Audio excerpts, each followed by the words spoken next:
If you're accustomed to using adaptive cruise control technology, you may find yourself in a bit of a surprise if you end up getting a rental car like the one I'm currently driving right now, and it doesn't have adaptive cruise control. And the risk is not with adaptive cruise control, it's with you and I, who may be accustomed to using adaptive cruise control. All of a sudden, it's not available, and we use the standard cruise control. So let me explain quickly the difference, and then I'll dive in a little bit more deeply why sometimes this technology can be a risk. So with a regular cruise control, you set your speedometer in kilometers or miles per hour, and you kind of set it and forget it. When you need to slow down, you just tap the brake, and you as the driver need to pay special attention to keeping distance between the vehicle or the truck or the car in front of you, always making sure you have good distance, and then you brake accordingly.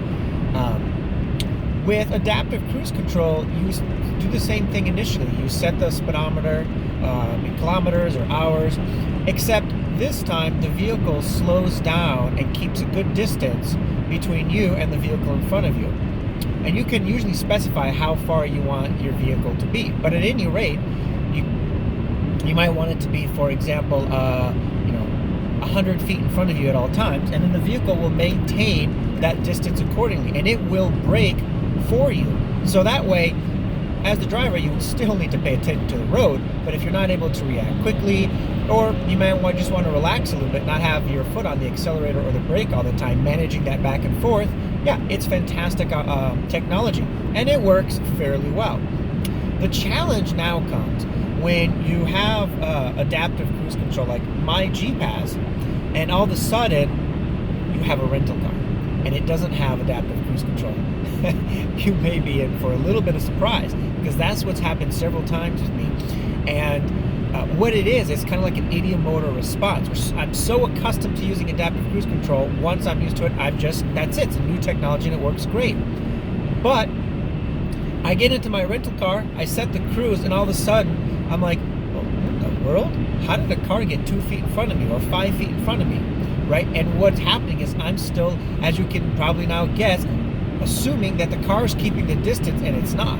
I'm so accustomed to that when I use the regular cruise control on most of these vehicles now, I kind of forget. My muscle memory isn't really there thinking about keeping distance as my responsibility, because I'm so used to the vehicle doing that for me. So just keep in mind that if you're renting a vehicle, you may be so accustomed to using adaptive cruise control that you get in here and you might have some close calls. I did have one a couple of months ago when I first started using rental cars for my job, because it was ridiculous. I was like, what's happening? So what I had to actually do is stop using cruise control. I just, standard drove.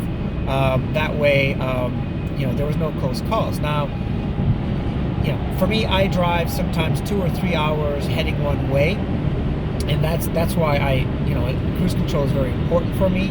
But I also use adaptive cruise control when I'm going every day to work, which is only about a half hour, because I'm on the highway, and having that extra system to watch and make sure that it helps brake and keep great distance between it's fantastic. Imagine having kids in the car and the vehicle is helping you keep safe, as well as you the driver, that's your responsibility too. So you have kind of like two eyes on the road, if you will. So if you end up in that situation, what I have found useful, and what you may find useful, is you can do one of two things. You could stop using adaptive cruise control a couple of days before and just use regular to kind of get yourself accustomed to being in a rental car when you do rent one and it doesn't have that capability.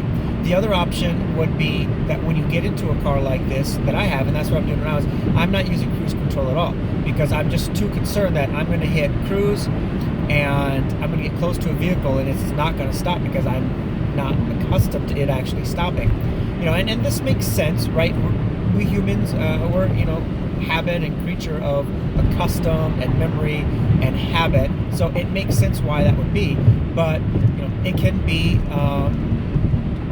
dangerous, and if you're really not paying attention, or you're really just all of a sudden don't correlate the two cruise controls, you may find yourself in a very dangerous position. My vehicle does have both, but I only use adaptive, but it does have both. So it can be a little bit, I wouldn't say disorienting, but confusing the two, especially if you're not technology driven like myself, where I'm always trying new things out. So just keep that in mind when you're renting a vehicle. If you've had the same experience, I'd love to hear what your experiences are. Let me know if you run into similar situations and maybe how you've been able to kind of readjust, so to speak. Otherwise, have a great one, and I'll chat with you guys soon. Bye.